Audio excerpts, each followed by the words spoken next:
Walt Disney World, the most magical place on earth. This theme park, this brand, the Disney name has always held a special place in my heart. I was born during the Disney Renaissance. I grew up watching classics like The Lion King, Tarzan, Beauty and the Beast, Hercules, and Aladdin. I first visited the parks when I was just a few years old. Some of my earliest and fondest memories are at the parks.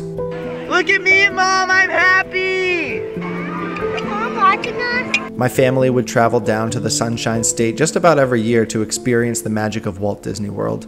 It was truly a world of its own. You'd drive under the big Walt Disney World sign and you just get the sense that you weren't in the same place anymore. The street signs were different colors, everyone is in a good mood and is just happy to be there. And there's an attention to detail and a level of care that just didn't exist outside of this Disney bubble. In 2016, I met my future wife, Shayna. She had the same affinity for Disney that I had growing up, the same memories and nostalgia about the parks. Disney connected us to each other, and not too long after that, we began making Disney memories of our own. On our very first trip together, we purchased our annual passes and started going a few times a year. In 2017, though, we met our friends Doug and Emmy, who made the move to Florida a few years prior and within a few weeks after we met, invited us to come live with them in Florida so that we could make the move ourselves. We thought the idea of being able to stop at Magic Kingdom on the way home from work, the idea of seeing fireworks on a random Wednesday night, or grabbing coffee on Main Street on a Sunday morning would be so cool. So we took them up on their offer and we spent the subsequent year doing exactly that, as well as building a YouTube channel and creating content about the parks. Our unlimited access to the most magical place on earth was everything that we thought it'd be. Then everything changed. The first death from coronavirus. Coronavirus. Disney World and most theme parks in Florida closing Sunday evening and remaining shut down until next month. In March of 2020, the pandemic hit. And for the fourth time in its 50-year history, Walt Disney World closed its doors.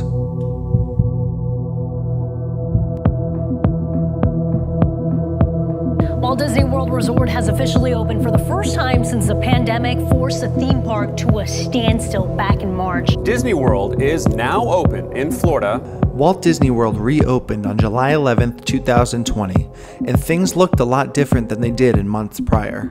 Only a certain number of people were allowed in the park.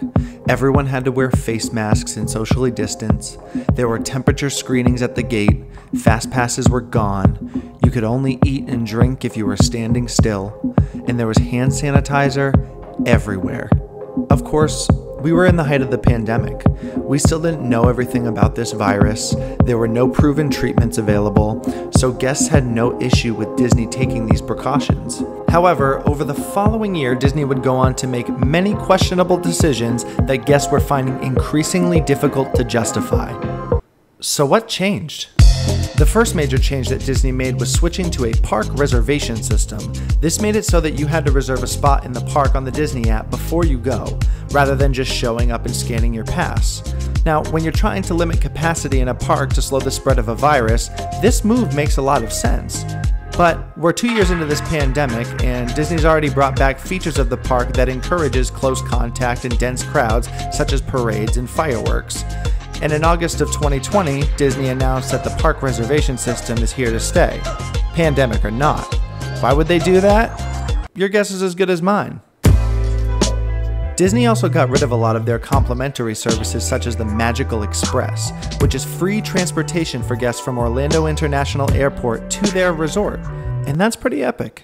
They also got rid of some other features like extra magic hours, where guests staying on property could stay at the park for up to 3 extra hours longer than the general public.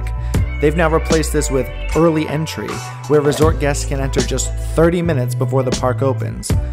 Unless, of course, you're staying at the most expensive hotels, in which case you can stay at the park for up to 2 hours longer than those peasants. I don't make deals with peasants!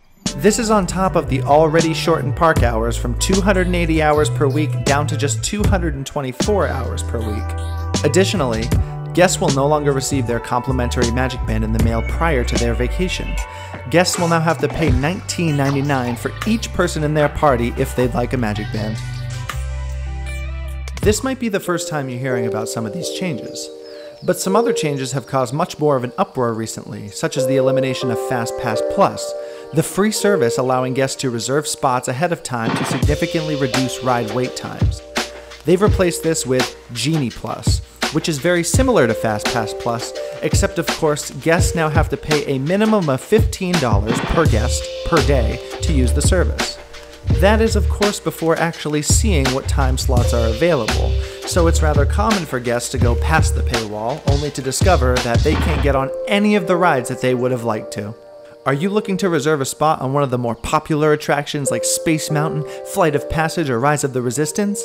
Well, that's going to cost you an extra $7 to $20 depending on how busy the park is when you book your Genie Pass, Fast Pass, I don't know. And as an annual pass holder, one of my favorite perks about the annual pass is that we can get our on-ride photos for free. This can be a really great way to capture your memories and... oh, wait, nope. They're charging for that too now.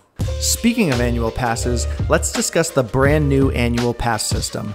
They've gone from the old structure of Silver, Gold, Platinum, and Platinum Plus to the new and much more cleverly named Pixie Dust Pass, Pirate Pass, Sorcerer Pass, and get ready for this one, Incredipass. Now I have the Gold Pass, but of course I'm not allowed to renew it.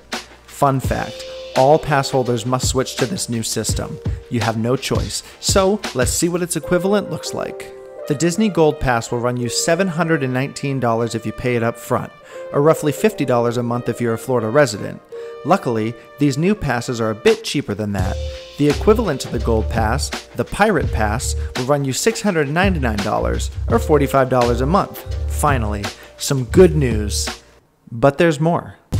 The largest difference between these two passes are found in the blockout dates. Guests with the Gold Pass are not able to enter the parks 31 days out of the year.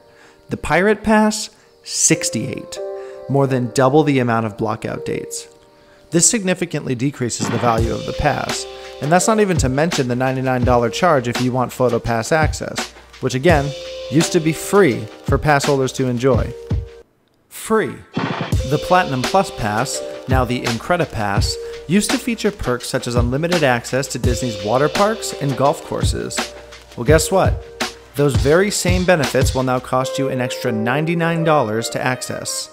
And some of the other notable changes have come to Disney's ticketed events such as the Halloween and Christmas parties, which have doubled in price. Look, I know what you're thinking. Obviously, Disney has taken quite the hit financially over the course of the pandemic. It would make sense for them to cut costs where they can and increase the price of some things in order to recoup the lost revenue from the pandemic. Well, let's talk about that revenue. Disney's best revenue year was 2019, amassing over $69 billion in revenue. And there's no question that number went down in 2020. With the wild success of their new streaming platform, Disney Plus, the Walt Disney Company made $65 billion in revenue in 2020. Let me just reiterate that. Despite some of their parks being closed for over a year, Disney still managed to have their second best revenue year in company history. So, are these changes to the parks truly vital to the success of the Walt Disney Company? Absolutely not.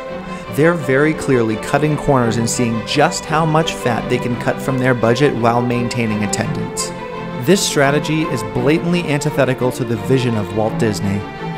Unfortunately for guests, Disney has the most valuable thing that any company can have, and that's brand power. Because of their impact on culture and their die-hard, cult-like following, they can act with total impunity because they know what everyone else knows, that they can do whatever they want, charge as much as they want, and people will still show up. People will still pay the price. Why? Because people love Disney, even if Disney doesn't love them back.